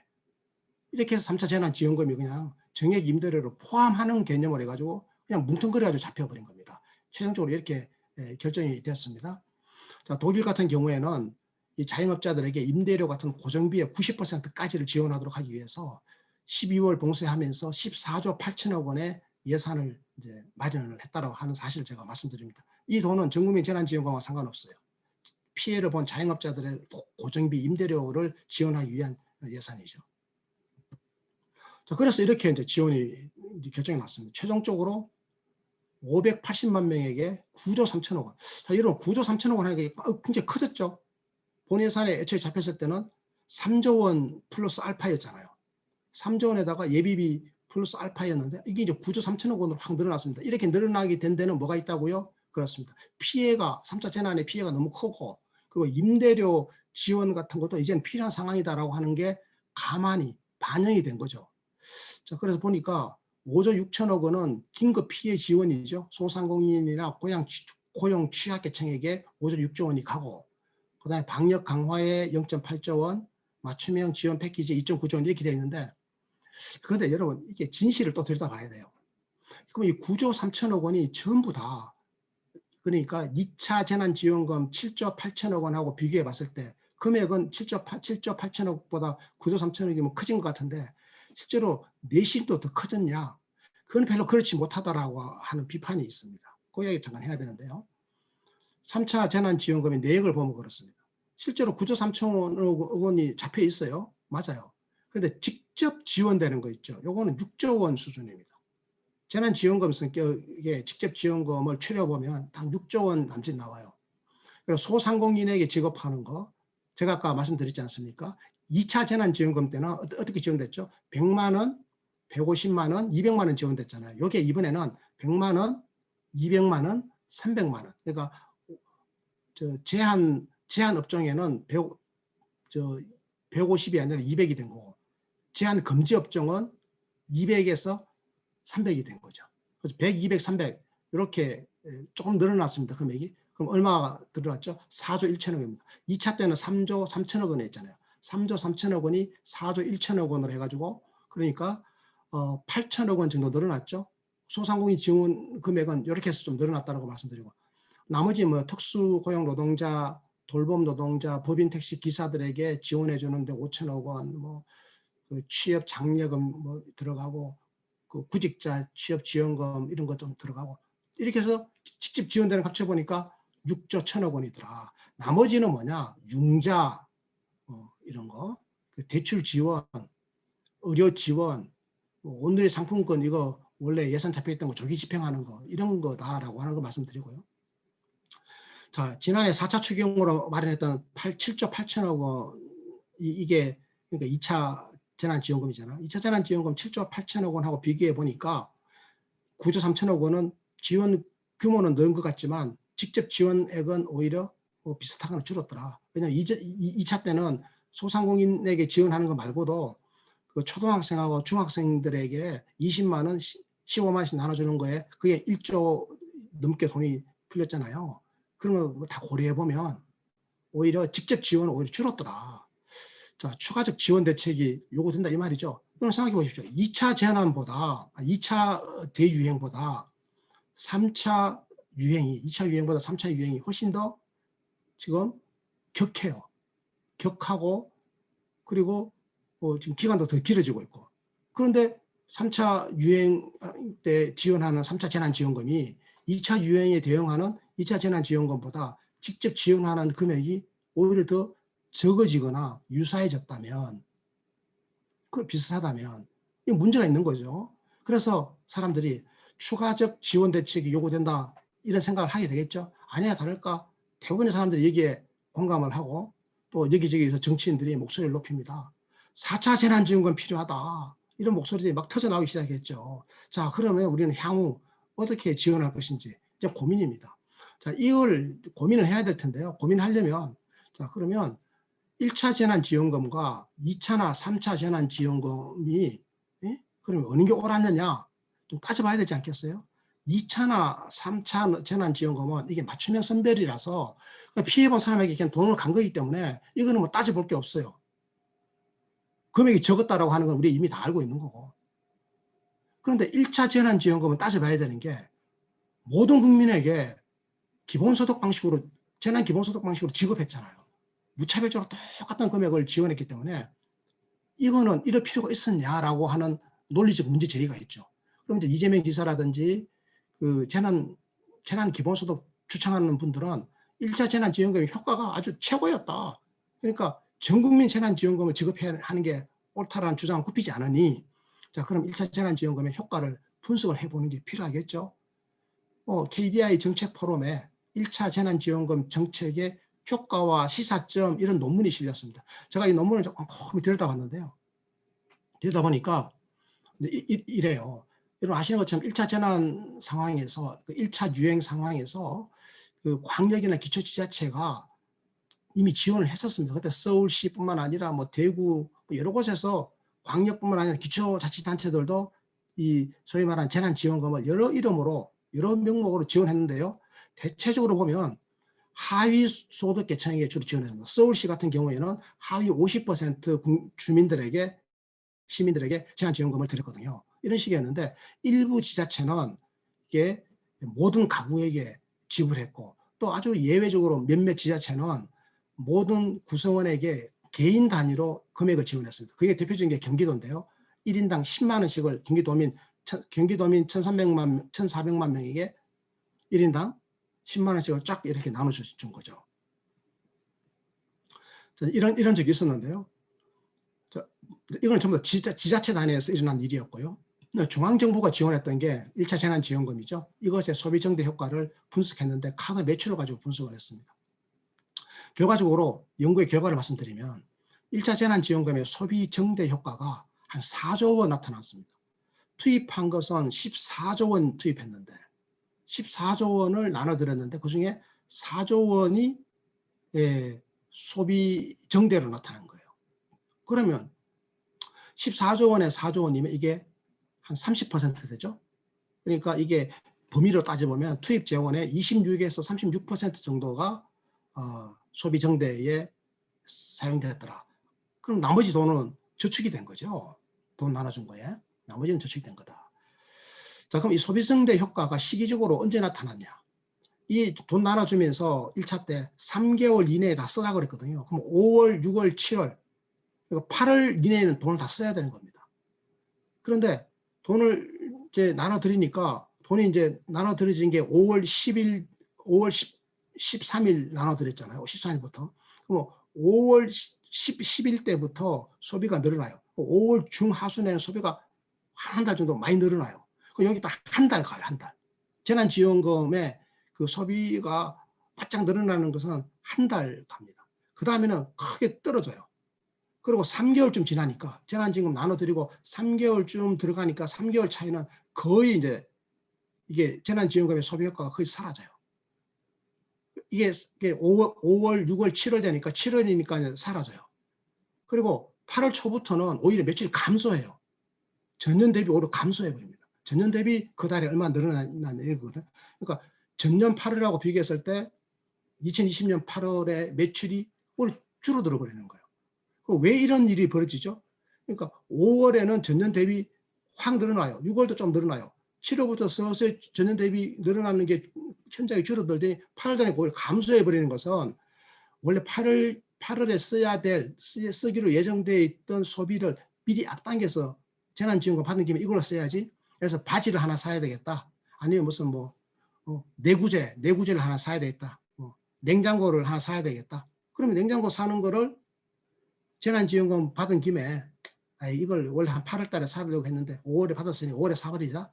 그래서 5월에 내구재 소비가 엄청 늘어났던 겁니다. 그리고 8월에 살 냉장고는 안 사버리는 거죠. 미리 땡겨서 소비하는 거죠. 이런 효과들이 있어요. 그런데 이걸 다 뭉뚱그려가지고 5월에 엄청나게 소비가 늘어났으니 이건 전부 다 재난지원금 효과다. 이렇게 이야기하는 거는 이것은 그 여론을 호도하는 겁니다. 진실이 아닌 거죠. 그래서 제가 재난지원금의 소비정대 효과는 30%다. 100을 주면 30은 소비로 가고 70은 저축으로 가더라. 그러니까 이게 재난지원금을 현금으로 이렇게 많이 나눠주는 것이 소비정대에 뭐 엄청나게 기여하는 건 아니더라.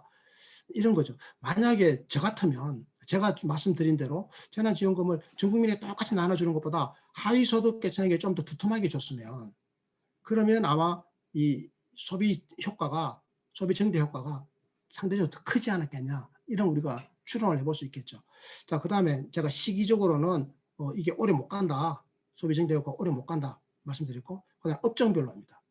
잠시 반짝하다가 말더라 이런 거죠. 업종별로 보니까 이게 굉장히 중요해요. 주로 내구재나 필수재가 한 8 내지 10% 전년 대비 늘었습니다. 소비가. 그러니까 전년 5월보다 2020년 5월이 내구재나 필수재는 한 10% 정도 소비가 는 거예요. 맞아요. 근데 여러분 내구재나 필수재는 이게 대면 서비스가 아니잖아요. 대면 서비스는 미장원, 그다음에 뭐 식당, 그다음에 운동시설 이런 게 다 대면 서비스잖아요.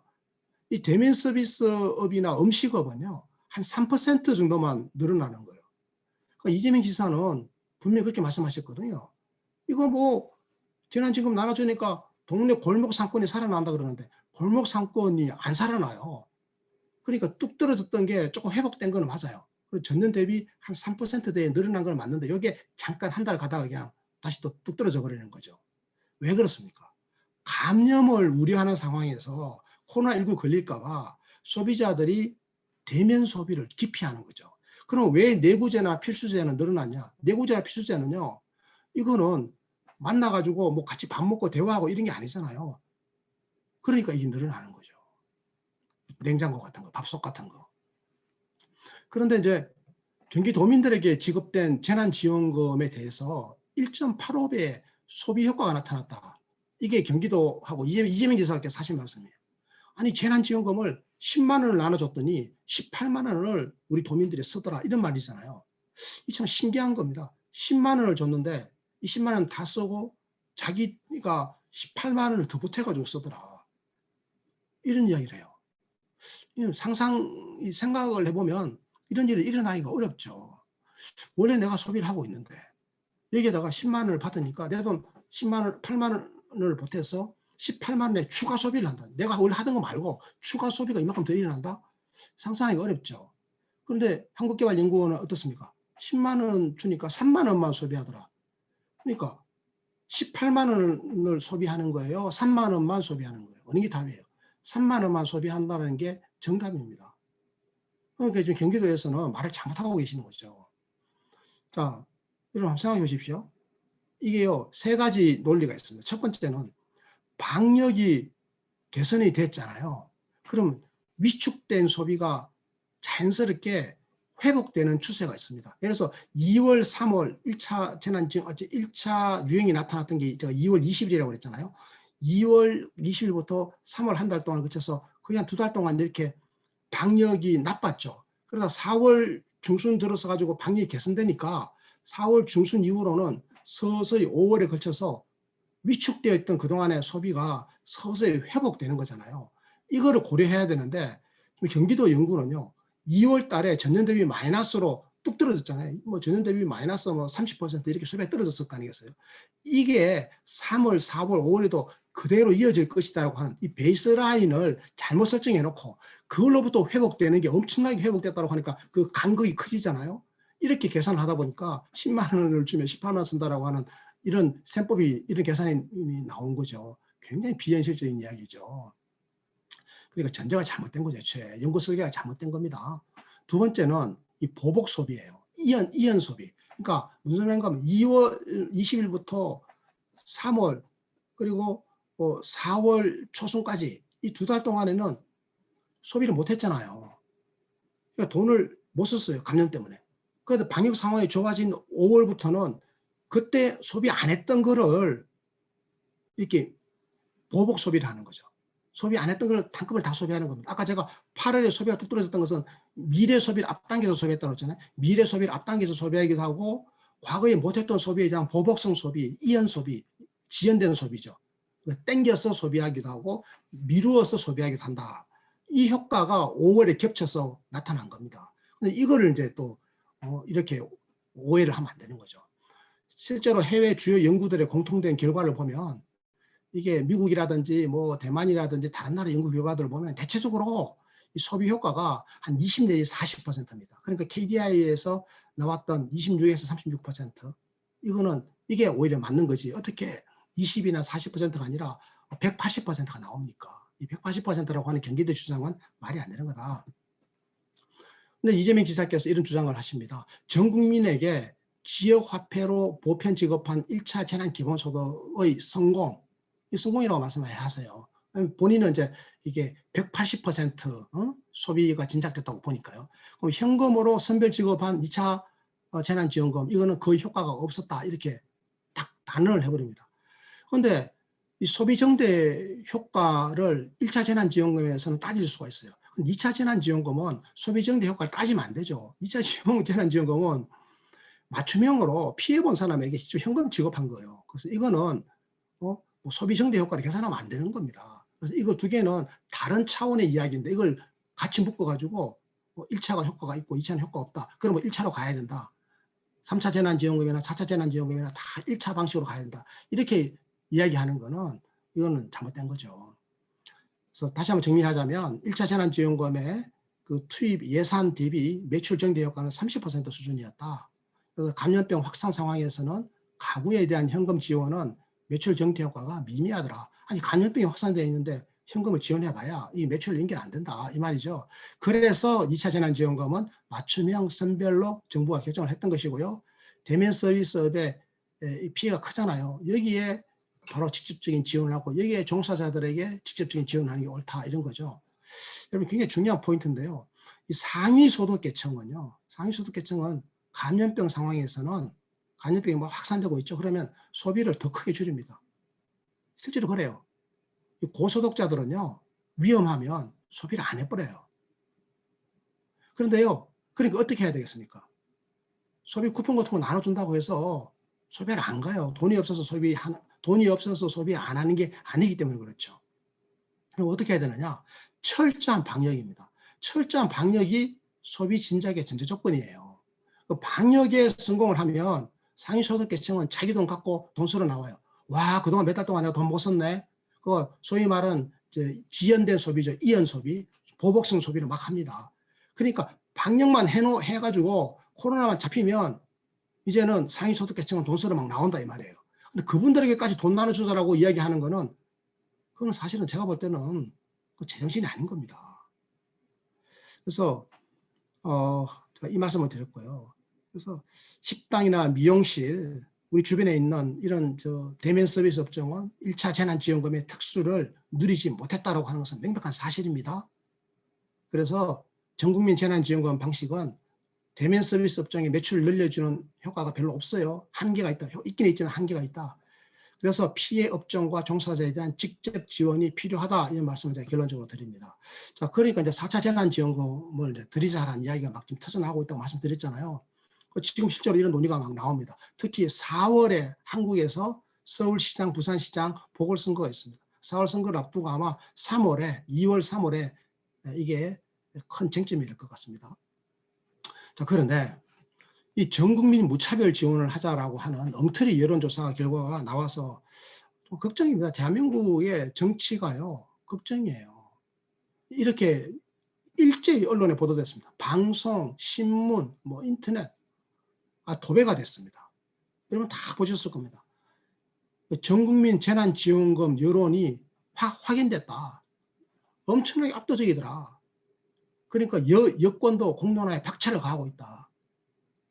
공론화에 박차를 가하고 있다는 게 거짓말이에요. 일부 정치인들이 함부로 말을 하고 있어서 그렇지 함부로 자기 생각을 막 이야기하는 것이지 공론에 박차가고 있다는 거짓말이에요. 전 국민 직업 공감이 68.1% 압도적이다. 실제로 만약에 68.1%가 맞다면 이거 압도적인 거 맞죠? 전 국민 직업 공감 68.1이라고 하는 이 여론조사가 엉터리인 겁니다. 이 여론조사 결과를 그대로 기사화하는 언론, 이것을 근거로 전국민 지원을 주장하는 정치인들, 그리고 이 여론조사를 보면서 침묵하는 자들, 지식인들 모두가 여론조작의 공범입니다. 정말 대한민국이 아직도 이래요. 답답합니다. 제가 한번 여러분께 한번 보여드립니다. 여러분 보십시오. 이게 리얼매터의 여론조사 문항을 제가 그대로 갖고 온 겁니다. 보면요. 정부가 코로나19 매출이 감소한 소상공인 고용 취약계층을 중심으로 3차 재난지원금을 지급하기로 한 가운데 3차 재난지원금 이야기 잠깐 하고요. 그리고 이제 본론으로 들어갑니다. 자, 여기서부터죠. 자, 4차 재난지원금은 전 국민에게 지급해야 한다는 의견이 있습니다. 자, 이렇게 4차 재난지원금을 지급해야 한다라고 강조를 하고 있어요. 귀하께서는 이 같은 전 국민 재난지원금을 얼마나 공감하느냐 물어보는 거예요. 여러분 이게 질문이 말이 되는 겁니까? 이거는 4차 재난지원금이 필요합니까? 라는 데 주로 방점 찍혀 있잖아요. 잘 보십시오. 4차 재난지원금이 필요합니까? 라고 들리죠.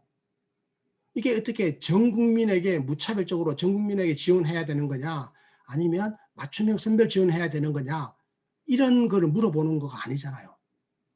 이렇게 물어놔요. 그래 놓고는요. 조사 결과 공감한다가 68.1이에요. 비공감 30. 자, 이 설문은 3차 재난지원금에 이어서 앞으로 4차 재난지원금을 지급할 필요가 있냐, 여기 동의하느냐, 이걸 묻는데 방점 찍혀 있는 거잖아요.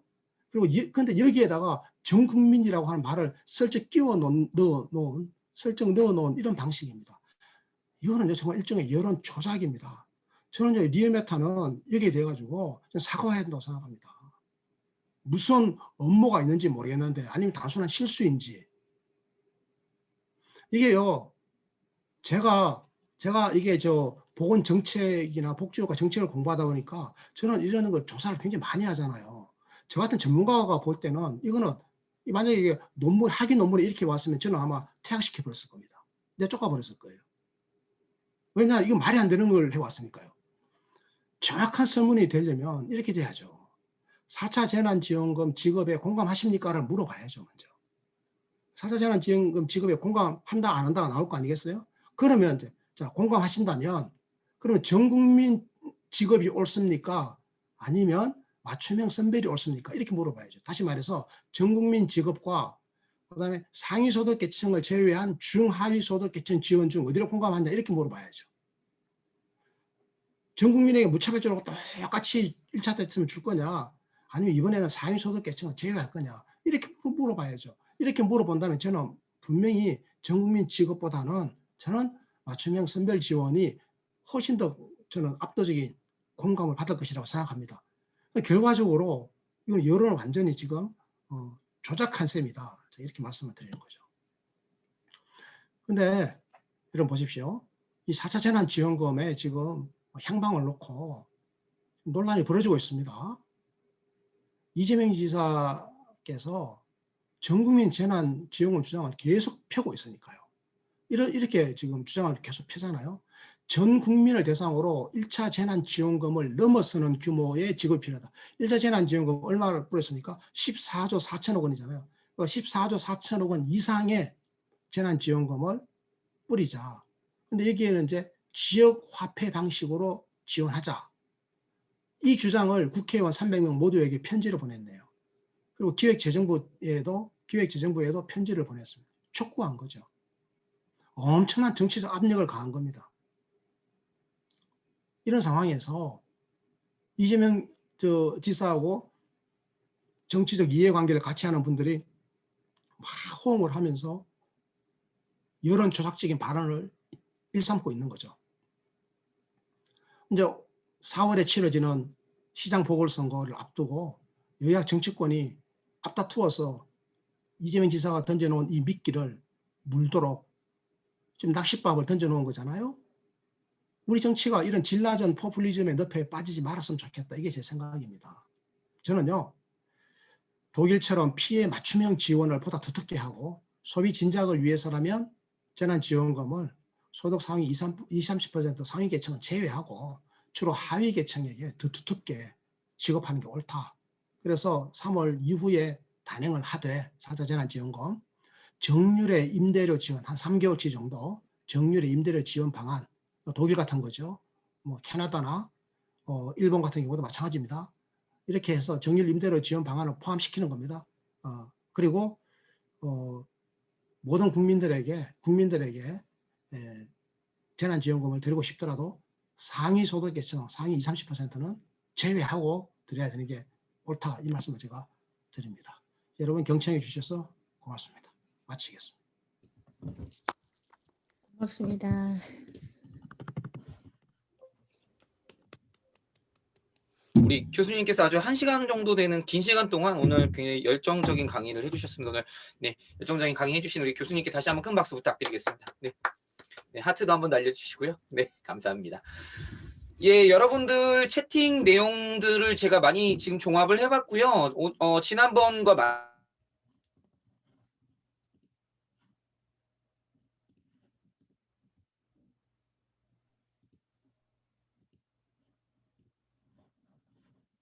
죄송합니다. 뮤트 돼 있어요. 네.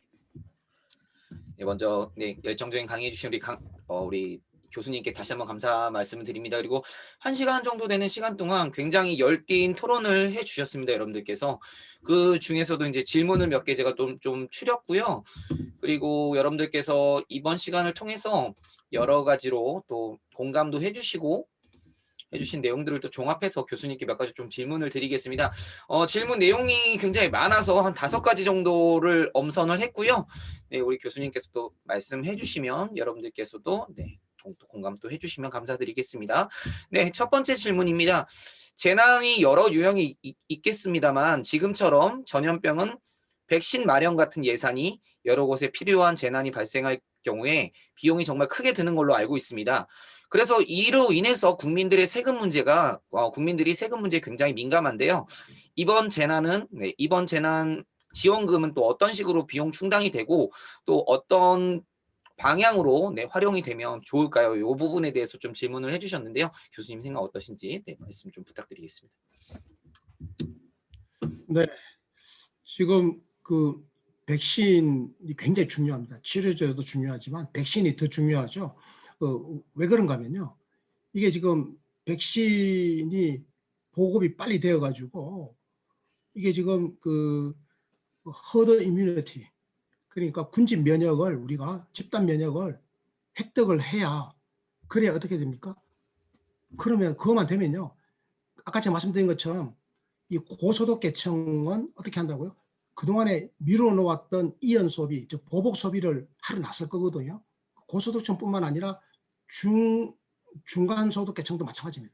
근데 하위 소득계층은 돈이 없어서 소비를 잘 못할 수가 있죠. 그럼 그분들에게는 이제 추가로 정부가 돈을 들이면 이게 가장 정부 재정을 적게 들이면서 효과는 커지는, 그 정부 재정 지출의 효과가, 그러니까 복지 효과, 경제 효과, 소득 전부 효과, 이 세 마리 토끼를 다 잡는 방식인 거죠.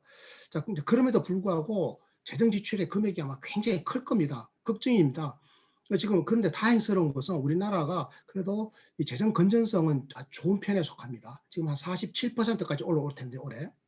그러면 이 GDP 한 47% 정도니까 우리가 GDP 한 60%까지는 우리가 참을 만한 선이니까 앞으로 조금 더 여유가 있습니다. 하지만 이게 대책 없이 늘어나게 되면 이후에는 큰 문제가 아닐 수가 없기 때문에 복지국가 건설할 비용이 없어지는 겁니다. 재난 대비안이라고. 아까 제가 말씀드렸지만 재난 대비라고 하는 거, 이게요.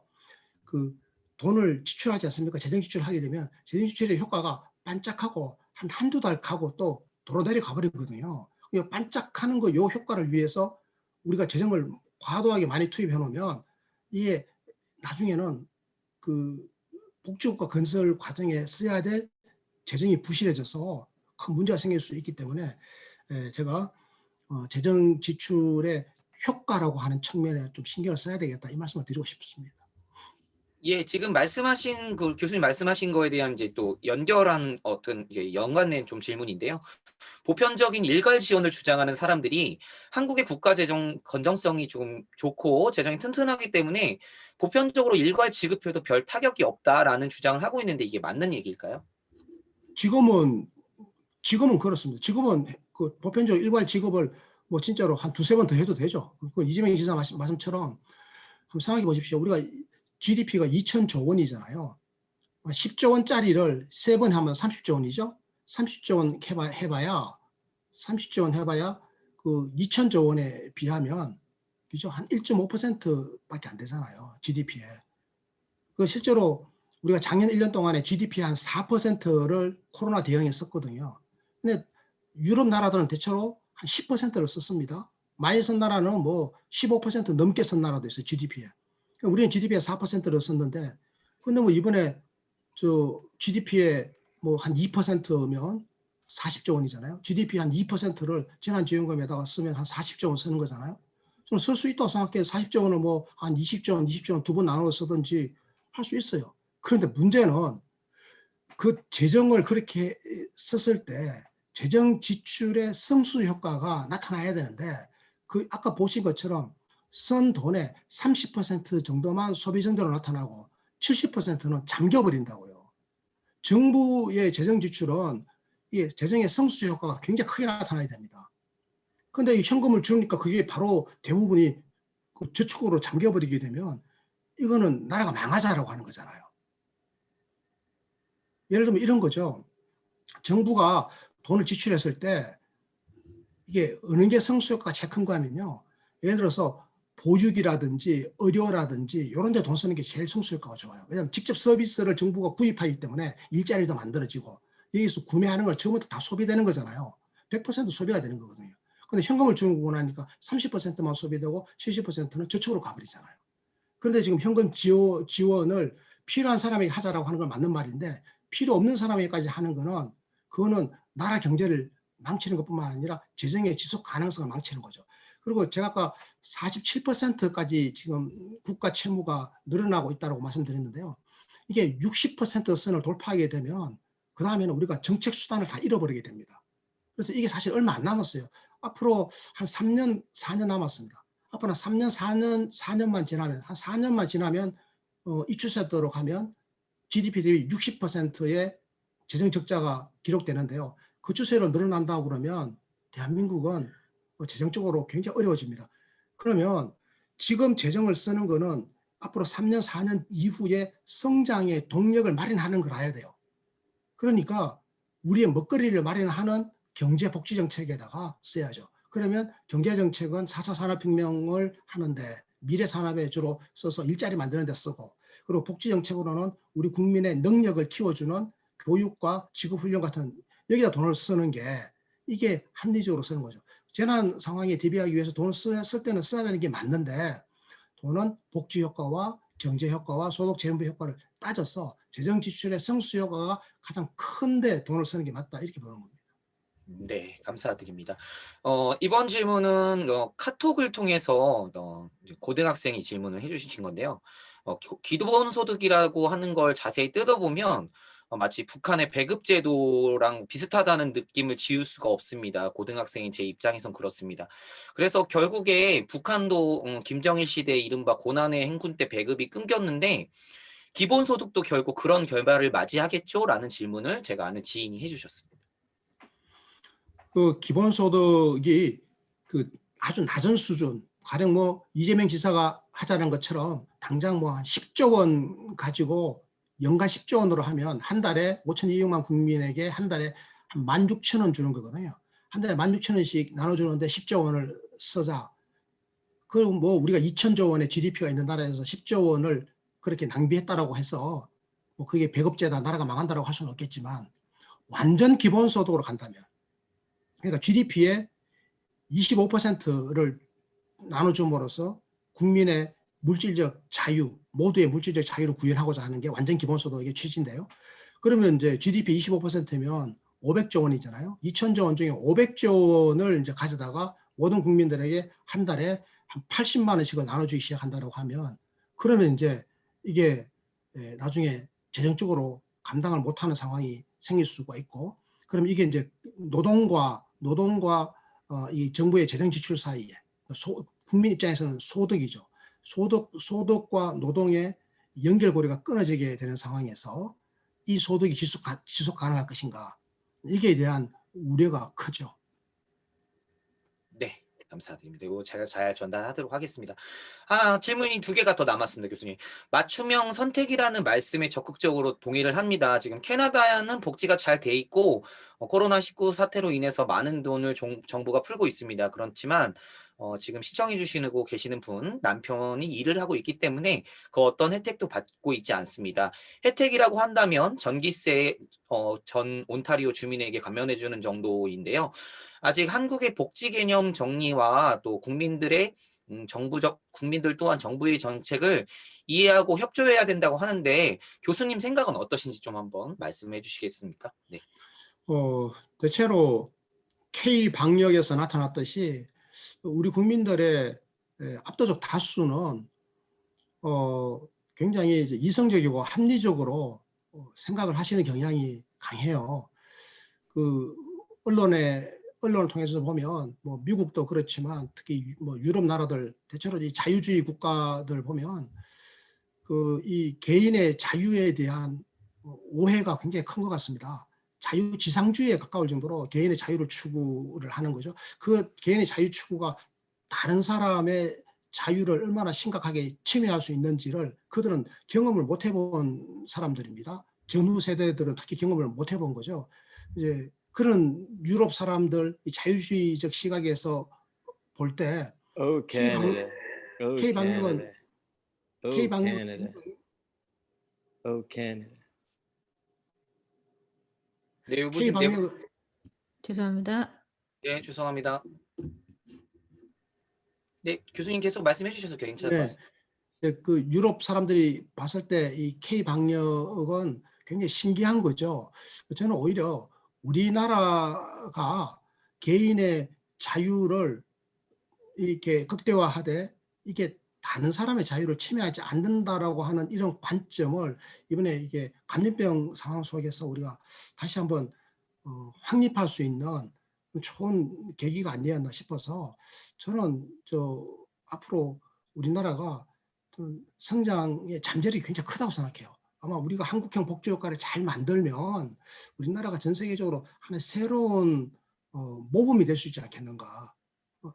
좀 이번 방역 과정에서도 우리가 아주 개인의 자유를 존중하면서도 충분하게 참여 민주주의적 방식으로 공개할 건 다 투명하게 공개하고 국민 주권이 최대한 옹호되는 방식으로 이렇게 했어요. 그래서 가보면 한국의 이 제도적 민주주의, 특히 국회 여의도 국회를 중심으로 하는 이 대의 정치는 굉장히 여전히 낙후되어 있는데 국민의 그 참여 민주주의의 수준은 굉장히 높은 거다.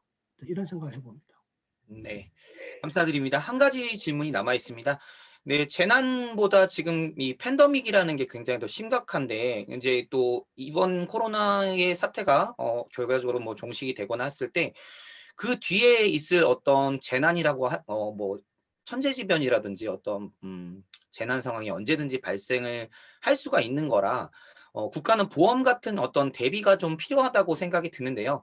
세계적으로는 어떤 이런 준비가 돼 있고 우리나라는 그런 이제 그 코로나 사태 이후에 대한 재난 대비한 그런 시스템이 잘 좀 갖춰져 있는지에 대한 질문을 해주셨습니다. 여러분 한번 잘 보세요. 세계 여러 나라들을 한번 들여다보면 여러분 크게 북유럽 나라들처럼 스웨덴이나 뭐 핀란드, 노르웨이, 덴마크 같은 이런 북유럽 나라들이 이번에 코로나를 대응하는 제도적 장치를 한번 보세요. 그 북유럽 나라들은 전국민 재난지원금을 뿌렸다라든지 뭐 이런 거 따로 안 하죠. 안 합니다. 재난지원금 뿌린 나라들이 어떤 나라든지 보세요. 일본 뿌렸죠. 우리나라 뿌렸죠. 미국 뿌렸잖아요. 다른 나라들은 재난지원금이라고 하는 이런 형태로 돈을 뿌리지를 않습니다. 우리가 재난지원금을 이렇게 전국민 재난지원금을 뿌리는 거는 이 코로나 재난 때문에 소득의 단절 혹은 소득의 감소라고 하는 사회적 위험에 처한 사람에게 도움을 주기 위한 거잖아요. 그런데 제가 방금 말씀드렸던 복지국가들은 기존의 보편적 복지국가의 보편적 사회보장 논리에 따라 가지고 제도적으로 위험이 발생하면 즉각적으로 거의 대응하도록 되어 있단 말이에요. 예를 들어서 코로나19 때문에 만약에 소득이 급속하게 감소했다? 그러면 고용보험에서 소득 감소분의 상당 부분을 메꾸어주고요. 실업이 되었다? 그럼 실업 급여가 나가거든요. 근데 우리나라는 그럼 왜 이게 안 되느냐? 우리나라는 코로나 상황에서 고용에 취약할 수 있는 중하위 소득계층 노동자들이 고용보험에 안정적으로 가입되어 있지를 못하단 말이에요. 특수고용 노동자라든지 수많은 종류의 비정규직이나 불안정한 노동자들, 전체 일하는 사람의 절반은 고용보험에 가입되어 있지 않는 거예요. 오늘 실업자가 되고 소득이 단절되더라도 아무런 고용보험 혜택을 못 받는 거예요. 그럼 고통을 혼자 다 감수해야 돼요. 코로나19라고 하는 걸로 인해 가지고 빚어진 실업의 고통은 사회 전체적인 고통인데 내 개인이 게을러서 그런 게 아니잖아요. 사회적 이게 위험이란 말이에요. 개인적 게을름이 아니죠. 이 사회적 위험 때문에 내가 고통을 받았는데 그런데 사회 제도가 내게 도움을 못 주고 있는 거예요. 왜냐? 대한민국이 아직은 제대로 된 복지국가가 완성된 복지국가가 아니라서 그런 거잖아요. 그러면 이제 우리는 어디로 가야 되겠습니까? 그러니까요. 그러니까 우리는 보편적 복지국가의 제도적 완성을 향해서 빠른 속도로 달려가야 돼요. 그게 바로 사회적 위험으로 소득이 단절되어졌을 때 소득을 충분하게 지원해 줄 수 있는 메커니즘을 확립하는 것부터 가야 돼요. 이게 바로 사람은 소득을 창출할 때 일을 해서 창출하잖아요. 그러면 일을 해서 소득을 창출하는데 기본적으로 일이 없으면 창출 못 하잖아요. 그럼 일자리를 만드는 것. 일자리를 정부가 못 만들어줬을 때는 그 취업할 때까지 소득을 정부가 보장해 줘야 돼요. 이걸 전 국민들에게 고용과 소득 보장 제도를 확립해야 된다니까요. 그리고 이제 취업을 했는데 해고되거나 문제가 생겨서 소득이 단절됐다. 그러면 다시 취업할 때까지 직업훈련 시켜주면서 그동안에 먹고 살 수 있도록 충분한 실업급여 이걸 줘야죠. 그런데 이 메커니즘에 속하지 않은 사람이 한 명도 없도록. 그래서 우리가 지금 전국민 고용보험제도 그리고 이 전국민 그 실업부조제도, 그 취업지원제도라고 하는 것, 이 두 가지를 가지고 지금 고용안전망을 확립하려고 하거든요. 그래서 이렇게 되면 사회적 위험으로 인한 소득의 단절 문제는 해결할 수가 있어요. 그러면 기본소득은요 필요가 없어요. 기본소득이 왜 필요합니까? 전국민 고용소득보장제도를 통해서 고용안전망을 통해서 모든 게 해결되는데요. 그러면 근로능력이 없으면 어떡하냐고요? 근로능력이 없는 분들에게는 바로 공공부조가 있잖아요. 국민기초생활보장제도가 작동하기 때문에 그걸 해결하면 돼요. 아무 문제 없죠. 그래서 우리가 소득 문제를 이렇게 해결하고 또 하나 사회 서비스 문제잖아요. 이번에 코로나 때문에 우리가 의료가 얼마나 소중한지, 의료가. 그리고 요양이 얼마나 소중한지를 알았습니다. 그래서 의료, 요양, 그리고 교육, 보육 같은 이런 사회 서비스에 더 많은 일자리를 만들고 이 분야에 재원을 더 많이 투입해가지고 이게 서비스의 질을 높임으로써 모든 국민이 이거야말로 모든 국민이 차별 없이 양질의 사회 서비스를 언제라도 누릴 수 있도록 하는 이 접근성을 보장해 주는 이게 제일 저는 중요한 과제다.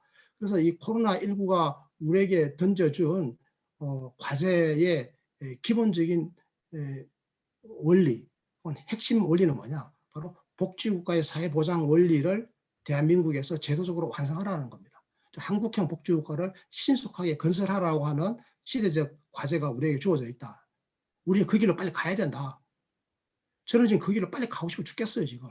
이 코로나 때문에 발목 잡혀서 잘 못 가고 있잖아요. 빨리 가야 되는데 자꾸 발목 잡는 사람들이 많이 생기게 되고 그 중에 하나가 기본소득론자들입니다. 이 지금 한 푼의 돈이라도 이렇게 지금 미래를 위해서 복지국 건설에 써야 되는데 이걸 가지고 자꾸 그냥 나눠주고 말자고 하니까 제가 기본소득을 비판하는 이유입니다. 네, 오늘 교수님 여기까지 또 질문에도 굉장히 또 명쾌한 답변 감사드리겠고요. 네, 지금 채팅창을 보시면 이제 보리수님께서 이상희 교수님이 지금 공동대표로 계시는 복지국가 소사이어티에 대한 소개를 해주시면서 링크를 하나 보내주셨는데요. 네, 우리 교수님께서 지금 공동대표로 계시고 지금 복지국가로 가는 방금 교수님 말씀하신 것처럼 복지국가로 가고 싶어 너무 죽겠는 우리 교수님께서 많은 노력을 기울이고 계시는 복지국가 소사이어티에 많이 관심을 가져주시고요. 우리 교수님께서는 그리고 지금 이상희 TV를 유튜브 채널에 운영을 하고 계십니다. 매주 라이브 또 월요일날 또 라이브 방송 또 하고 계시니까요. 공지사항 잘 보시고 많은 관심 부탁드리겠습니다. 아울러 저희 지금 알려줌 트위터 아이디 지금 개설이 되어 있으니까요. 조만간 또 유튜브 채널도 또 개설을 할 예정이고 여러 가지 또 플랫폼과 포맷을 통해서 여러분들과 소통할 수 있는 다양한 채널을 지금 만들고 있습니다. 꼭 부탁드리겠고요. 복지국가 소사이어티 그리고 알려줌 채널은 지금 알려줌은 지금 트위터 아이디로 지금 가지고 있으니까요. 좀 많은 관심을 부탁드리겠습니다. 그리고 중간에 뭐 방송 플랫폼상 조금 뭐 난입을 할 수 있는 경우들이 있는데요. 여러분들께서 좀 신속하게 대처를 저희가 하고 있으니까요. 좀 중간에 생기는 문제점들은 저희가 추후에 보완을 할 수 있는 부분은 또 보완을 하도록 하겠습니다. 오늘 수고해주신 우리 이상희 교수님께 다시 한번 큰 박수 한번 부탁드리겠고요. 지금 방금 이제 교수님 말씀하신 것 중에 제가 이제 아까도 말씀을 잠깐 드렸지만 저는 지금 프리랜서이기 때문에 고용보험이 가입이 되어 있지 않습니다. 우리가 흔히 말하는 4대 보험에 가입되어 있지 않아서 뭐 단적으로 말씀드리면 8월달 소득이 60만 원이었어요. 4인 가족인데 그 과정에서 정부의 여러 가지 지원책들이 있었기 때문에 저도 지금 어떤 어려움을 잘 극복을 해 나가고 있고요.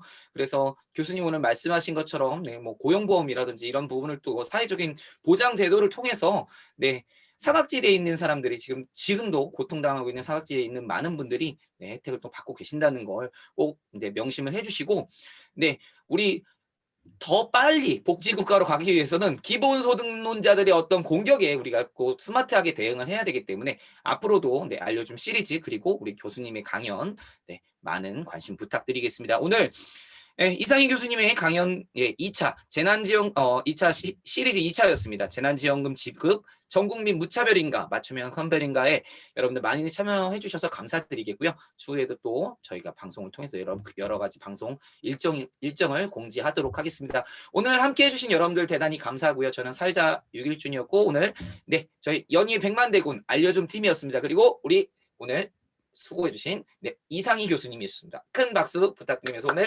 마무리하도록 하겠습니다. 또 공지하실 부분 있으면 우리 알려줌 팀에서 또 공지하실 내용 있으면 한번 공지해 주시고요. 추후에는 자유롭게 이야기 나누시면서 오늘 시간 마무리하도록 하겠습니다. 감사드립니다.